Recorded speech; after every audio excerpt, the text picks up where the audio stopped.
Pfizer received the biggest criminal fine in US history as part of a $2.3 billion settlement with federal prosecutors for mispromoting medicines and for paying kickbacks to compliant doctors. Pfizer pleaded guilty to misbranding the painkiller Bextra by promoting the drug for uses that were not approved by medical regulators. In the 90s, they were involved in defective heart valves that led to the deaths of more than 100 people.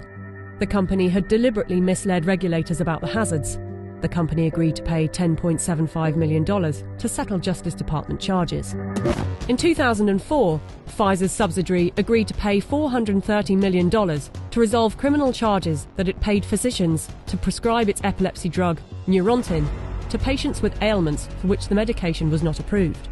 In 2010, a federal jury found that Pfizer committed racketeering fraud in its marketing of the drug.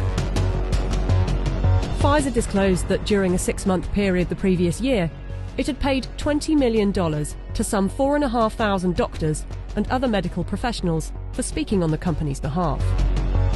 In 2012, the US Securities and Exchange Commission announced that it had reached a $45 million settlement with Pfizer to resolve charges that its subsidiaries had bribed overseas doctors and other healthcare professionals to increase foreign sales. Pfizer was sued in a US federal court by Nigerian families who accused the company of testing a dangerous new antibiotic called Trovan on children without parents' consent and using their children as human guinea pigs. A panel of medical experts concluded that Pfizer had violated international law, and the company agreed to pay $75 million to settle the lawsuits in Nigerian courts. The US case was settled for an undisclosed amount. The list goes on. I don't want to bore you with it. But ask yourself, if it was a car manufacturer, would you buy a car from them?